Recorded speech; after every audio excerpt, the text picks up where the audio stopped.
안녕하세요. 언제나 어렵고 지루한 현대미술을 쉽고 재미나게 풀어드리는 레차트의 대현쌤입니다.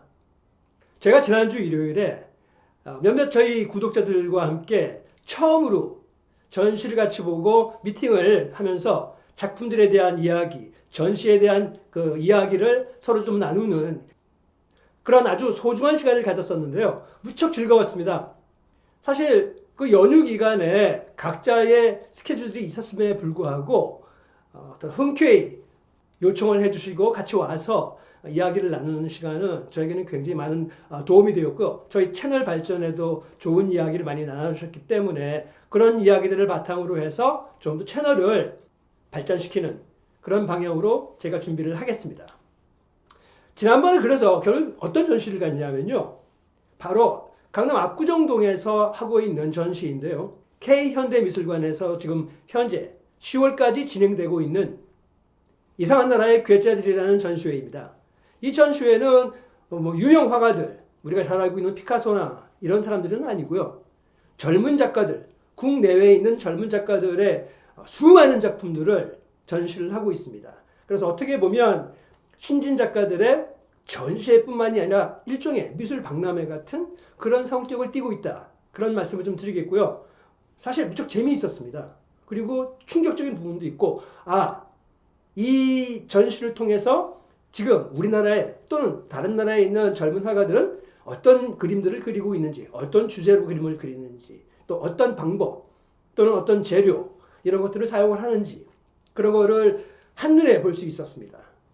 그래서 동시대, 바로 지금 이 현 시대에 벌어지고 있는 미술의 동향, 그걸 느낄 수 있었습니다. 근데 그게 왜 중요하냐? 저도 수십 년 그림을 그려오는 사람의 입장에서 본다면 제일 어려운 게 어떤 주제를 가지고 내가 작품 활동을 할 것이냐, 그리고 어떤 방법들을 사용을 할 것이냐에서 보면 굉장히 고민스러운 부분이 많습니다. 지금도 저는 고민을 하고 있어요. 과연 어떤 게 정말 진지하게 진솔한 나의 스타일이 될 것인가. 그거 찾는 게 굉장히 어렵죠.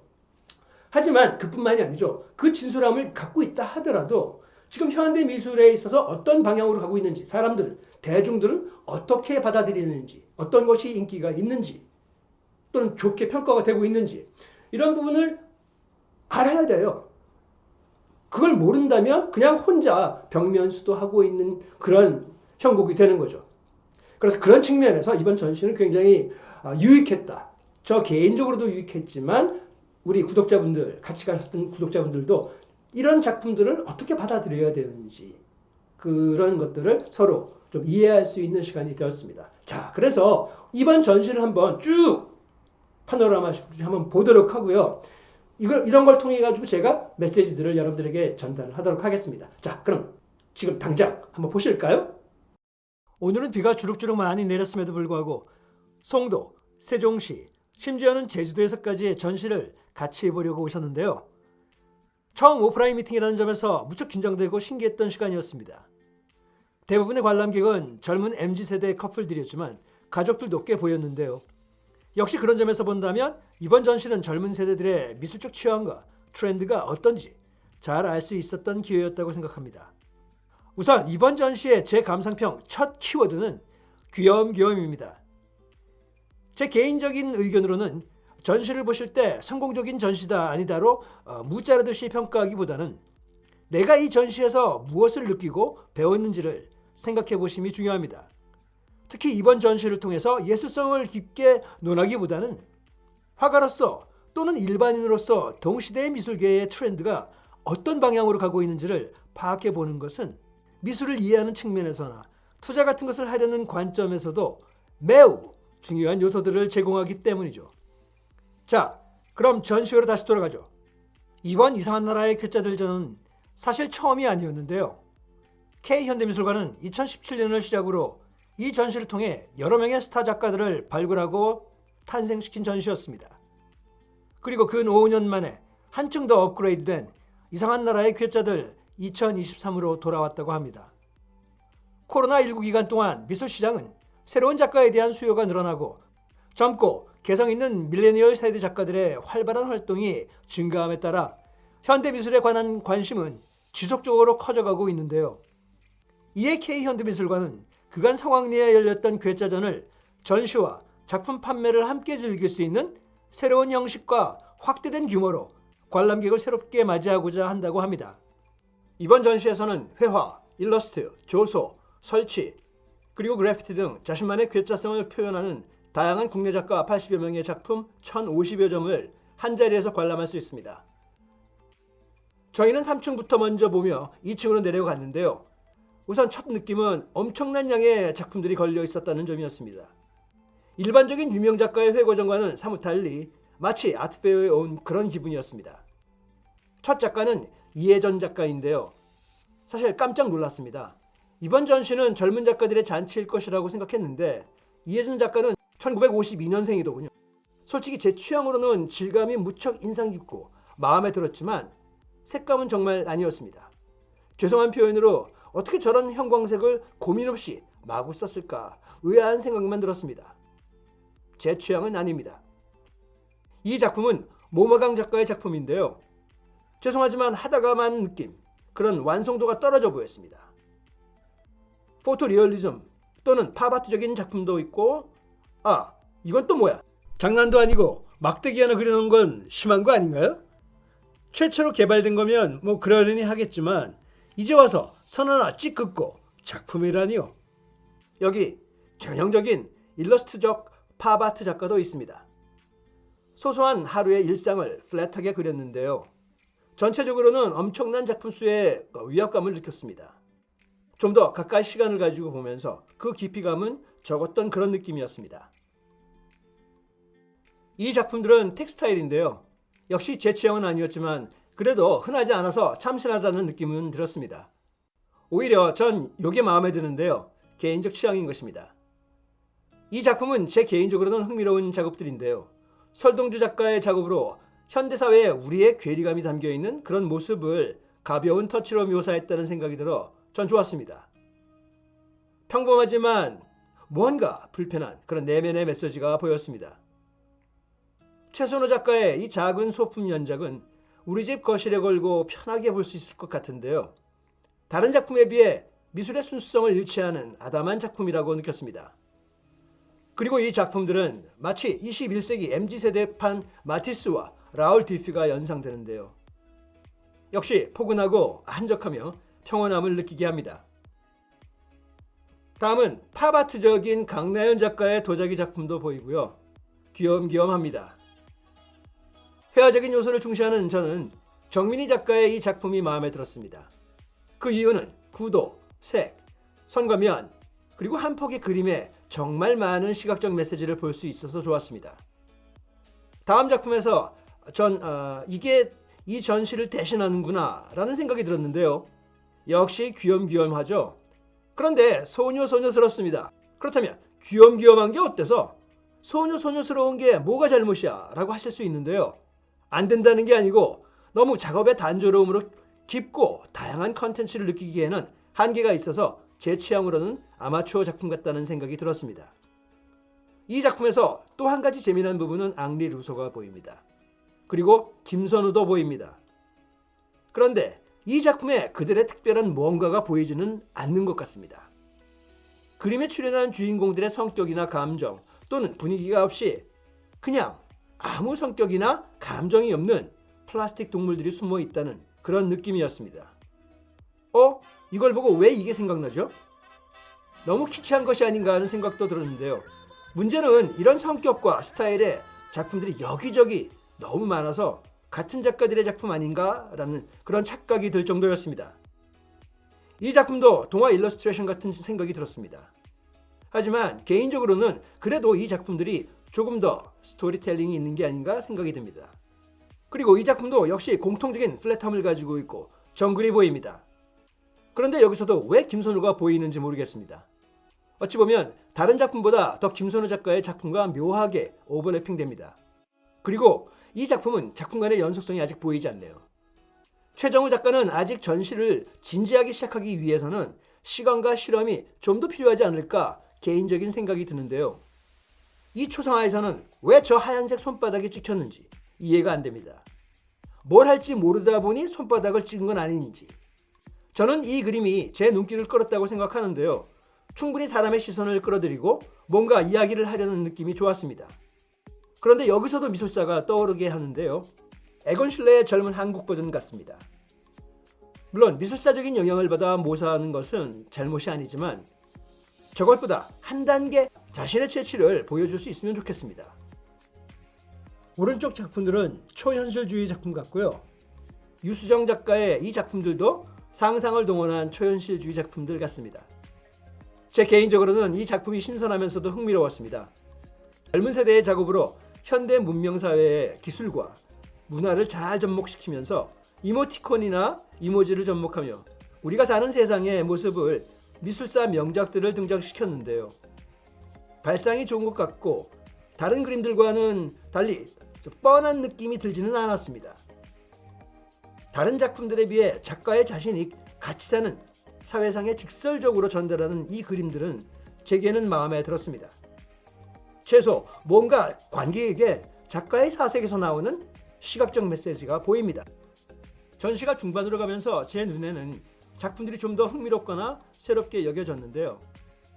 이런 그림들은 이 전시는 물론 최근의 유행과는 다소 다르며 전통적인 회화의 기본을 유지하면서 자기 정체성을 모색하는 듯했습니다. 고민지 작가의 이 작품은 예상 밖으로 젊은 작가의 작품 같지 않고 성숙함이 느껴집니다. 그 다음을 보니 본격적인 21세기 초현실주의 작품들이 보입니다. 멜랑콜리한 과거의 초현실주의 색이 아닌 블랙 앤 화이트로 표현된 이 작업은 신선하면서도 오묘한 감정을 끌어내는 듯 했습니다. 이 작품은 아씨 장난해? 이게 뭐야? 라고 열받은 피카소가 무덤에서 벌떡 일어날 것 같습니다. 그런데 제 개인적인 견해입니다만 이것만이 아니라 여기서부터 기발한 건지 사기적 행위인지 구분이 안 가는 작품들이 쏟아져 나옵니다. 명화를 짜집기 위해서 세팅을 해놓은 작품들도 등장합니다. 물론 이것도 재미난 아이디어일 수도 있지만 아이들이 수업 중에 해볼 만한 거 그런 거 아닌가요? 뭐 하여튼 표현의 자유가 있는 것이니 계속 보시죠. 2층으로 내려가 보니 이건 또 뭔가요? 어이상실입니다. 키치하거나 유치한 정도가 아니라 관객을 무시하는 이런 물건이 보입니다. 이 작품들은 방금 전 3층에서 본 것 같은 느낌인데요. 어떻게 된 걸까요? 이 작품은 유명 댄서인가요? 네, 팝핀 현준의 작품들입니다. 전통적인 아크릴 물감을 사용한 작품, 컴퓨터 그래픽을 사용한 작품들도 자리 잡고 있습니다. 그리고 이건 스테인리스 스틸 조소인데요. 센서에 의해 이렇게 소리가 나는 조소 작품입니다. 그리고 마치 뱅크스를 연상케 하는 작품도 몇 작품 전시 중입니다. 이동구의 피카소를 닮은 이 작품들은 구성이나 색상이 피카소의 영향을 크게 받은 것이 분명합니다. 물론 제스퍼 존스나 바스키아적인 요소도 가미되었는데요. 자, 이건 또 뭘까요? 이번엔 바스키아 짝퉁이 선보입니다. 한동안 폭풍같이 밀려오던 키치팝 아트 계열 작품들 속에 갑자기 힐링을 주는 작품이 저를 반겨주네요. 물론 관람객마다 취향이 달라 이 작품이 진부해 보이실지는 모르지만 너무나 비슷비슷한 작품들 사이에 좀 더 정통회화 같은 한 장의 작품이 무척이나 반가웠습니다. 수밥에 걸려있는 하얀 빨래들, 누구의 빨래일까요? 다소 정적이다 못해 마치 초현실적인 분위기를 조성하는 인적없는 이 장소, 빨래를 모티브로 한 이 작품은 솔직히 제 취향이었습니다. 이전의 작품들에 비해 좀 더 개인적인 면이 있고 걸려진 빨래와 인적없는 공간들 때문에 스토리가 숨겨져 있는 듯 했습니다. 여기 제프 쿤스도 있네요. 배드보스라는 작가의 루이비통 배경의 초상화들도 있고요. 주인공과 루이비통 배경의 연관관계는 근데 뭘까요? 무슨 상관인지 핵심 메시지도 없는 것 같고 등장인물과 명품 로고의 연관성도 없습니다. 그런데 이 작품이 마지막 펀치를 날리더군요.